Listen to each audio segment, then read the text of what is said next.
Um pouco sobre o partido do Tarcísio de Freitas, né? Porque a gente está vendo como é que está sendo feita a movimentação em torno do Tarcísio, que acabou nessa semana confirmando que vai ser candidato ao governo do estado de São Paulo. Ele tem dito isso algumas vezes, né? Mas fato é que nos bastidores trabalhava pela campanha à presidência da República. Agora fora da disputa e o PSD de Gilberto Kassab articulando um candidato próprio, o Republicanos entra no ano eleitoral dividido entre se alinhar à candidatura de Flávio ou preservar a relação com o governo Lula defendida por parte da cúpula da sigla. Essa divisão passa por fatores regionais, como alianças construídas neste mandato entre dirigentes da sigla com bolsonaristas e também com petistas, e pela incerteza interna sobre a convivência de apoiar uma candidatura do PSD no plano nacional. Em São Paulo, o partido vive um momento de expectativa de crescimento com Tarcísio.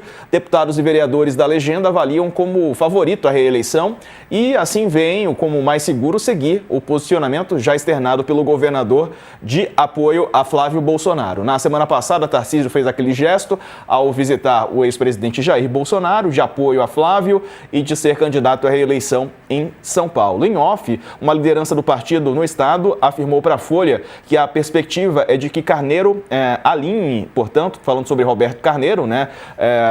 Ele que foi secretário da Casa Civil, né? Então, Carneiro alinha toda a centro-direita paulista em torno do governador. O caminho natural, desse modo, é que os partidos sigam os planos traçados por Tarcísio para o plano nacional, ainda na visão desse aliado. Sob reserva, há integrantes do partido que dizem considerar o cenário em aberto. Parlamentares da sigla em São Paulo disseram que a candidatura de Flávio ainda é vista como incerta e mantém o desejo de ver Tarcísio na disputa presidencial. Mas tem um cálculo da sigla para articulações feitas em outros estados que atrelam o Republicanos ao governo Lula. O exemplo mais evidente é Pernambuco. O estado é reduto eleitoral do ministro de Portos e Aeroportos, Silvio Costa Filho, que deve deixar o cargo nos próximos dias para disputar uma vaga ao Senado. Lula mantém uma relação histórica com o grupo político do ministro.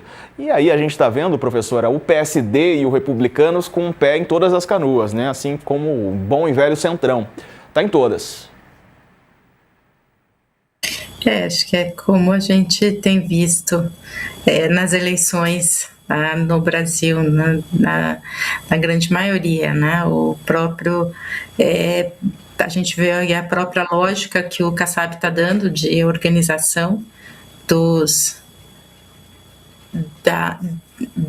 do partido, e aí o Bruno corretamente colocou aqui que é dentro da estratégia de fortalecimento, e o republicano também olhando nas questões regionais para decidir qual vai ser a sua estratégia.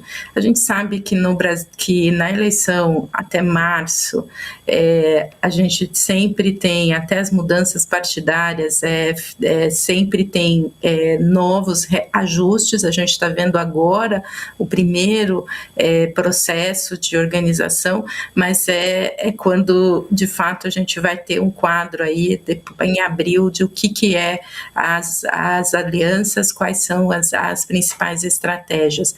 E a direita ainda continua, de fato, muito fragmentada. E essa ação agora do Kassab mostra uma tentativa de conseguir dar uma lógica para o processo como um todo e consolidar a direita ou a centro-direita numa candidatura competitiva ou num posicionamento que é competitivo não só para a presidência, quanto também para continuar detendo uma força eleitoral nos estados e para o legislativo federal.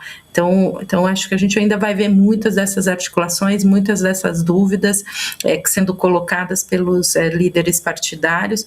E aí, falando um pouco sobre o Tarcísio, tudo indica que, de fato, depois da reunião que ele teve com o Bolsonaro, a visita ao Bolsonaro, ele vai assumir a posição de sair governador para a reeleição em São Paulo, e aí os arranjos também vão ficar mais claros. Mas a gente sempre vai ter a dúvida acho que essa decisão é a decisão do momento, mas ela pode mudar à medida que houver espaço e se de fato a candidatura do Flávio não se tornar competitiva e ganhar aí dentro do campo da direita. Então acho que tem muito ainda o que pode acontecer nesse processo que a gente vai ver aí durante o primeiro semestre desse ano.